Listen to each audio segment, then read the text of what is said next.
भारताच्या ऑपरेशन सिंदूर नंतर दहशतवादी आता चांगलेच पिसाळलेले आहेत। दहशतवादी संघटना जैश ए मोहम्मदच्या टार्गेटवर आता नागपुरातील राष्ट्रीय स्वयंसेवक संघाचं मुख्यालय आलंय। पण भारतीय गुप्तचर संस्था आणि पोलिसांनी त्यांच्या आत्मघाती हल्ल्याचा हा कट उधळून लावलेला आहे। दुसरीकडे झारखंडमधील एका कारवाईमध्ये 8 संशयितांना ताब्यात घेण्यात आलंय। त्यामध्ये मुंबईमधील दोघांचा समावेश आहे। पाहूयात।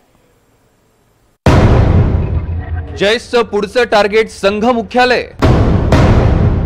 नेपाळच्या सीमेतनं दहशतवादी भारतात। पोलिसांनी जैशचा आत्मघाती हल्ल्याचा कट उधळला। राष्ट्रीय स्वयंसेवक संघाचं नागपुरातील मुख्यालय अर्थात रेशीमबाग आणि डॉक्टर हेडगेवार स्मृती मंदिर पुन्हा एकदा दहशतवाद्यांच्या टार्गेटवर आलंय। 22 एप्रिलला दहशतवाद्यांनी पहलगाममध्ये 26 निष्पाप पर्यटकांचा जीव घेतला।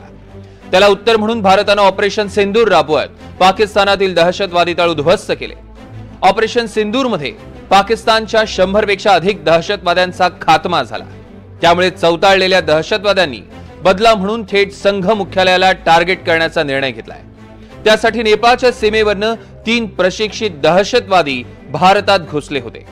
मात्र भारतीय गुप्तचर संस्था आणि पोलिसांनी जैशच्या स्लीपर सेल्सचा हल्ल्याचा कट उधळून लावला। 75च्या आसपास आमचे क्राइम ब्रांचचे काही प्लेन क्लोथ स्टाफ फिरत होते, तर त्यांनी एक रिक्षावाल्याला पकडलं संशयावरून आणि त्यांची विचारपूस केली, तर त्यांच्याकडे एक होल्डाल होता। होल्डाल त्यांनी उघडलं तर त्यामध्ये हँड ग्रेनेड होते, पिस्टल होते, रायफल होती। तर त्यांनी तिथून त्याला घेऊन गेले, विचारपूस केली, तर त्यांना असे माहिती मिळाली की भारताचा टॉप कमांडर नक्सल हे कुंडापल्ली सीतारामय्या हे नागपूरला येणार आहेत आणि हे मोठी बातमी होती। संभाव्य हल्ल्याची माहिती मिळताच संघ मुख्यालय आणि हेडगेवार स्मृती मंदिराची सुरक्षा व्यवस्था वाढवण्यात आली आहे। दोन्ही ठिकाणी त्रिस्तरीय सुरक्षा कवच आहे। त्यात राष्ट्रीय सुरक्षा यंत्रणा अर्थात NSG कमांडो, परिसरात पाहत ठेवणारे ड्रोन्स आणि कृत्रिम बुद्धिमत्तेवर आधारित सुरक्षा प्रणाली तैनात करण्यात आली।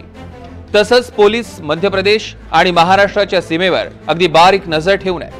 दरम्यान संघ मुख्यालयाला दहशतवाद्यांनी टार्गेट करण्याची ही काही पहिलीच वेळ नाहीये। यापूर्वी 1 जून 2006 ला नागपूरच्या महाल परिसरात संघ मुख्यालयावर हल्ला करण्यासाठी आलेले लष्कर-ए-तोयबाचे 3 दहशतवादी पोलीस एन्काउंटरमध्ये मारले गेले।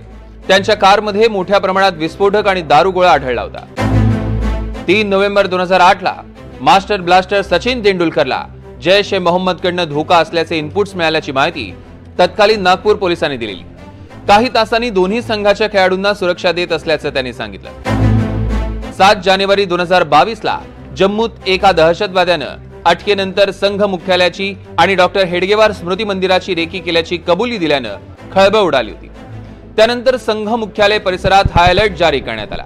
आता नागपूरची ओळख ही जगातील सर्वात मोठी स्वयंसेवी संघटना राष्ट्रीय स्वयंसेवक संघ हिचं उद्गम स्थळ, जन्मभूमी अशा पद्धतीची ओळख आहे।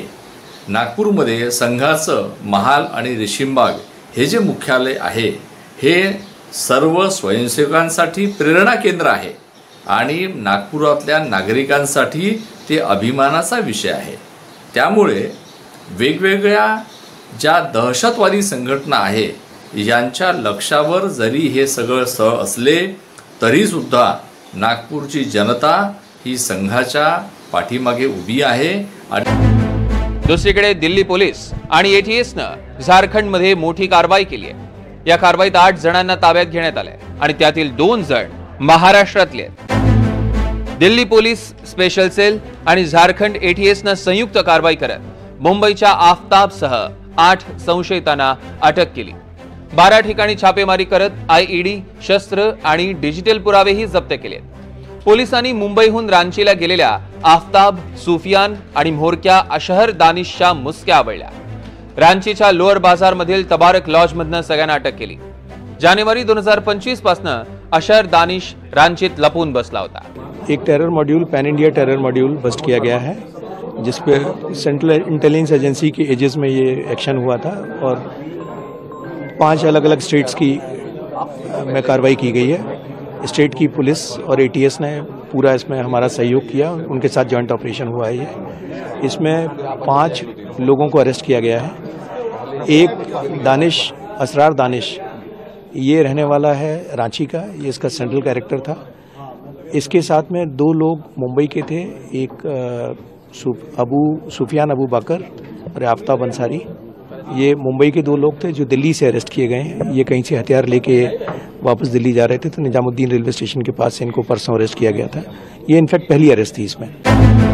वरच्या 2 घडामोडी पाहिल्या तर ऑपरेशन सिंदूर नंतर चौताळलेल्या दहशतवादी संघटना बदला घेण्यासाठी भारतात घुसण्याच्या आणि हल्ल्याच्या प्रयत्नात आहेत हे स्पष्ट होत आहे।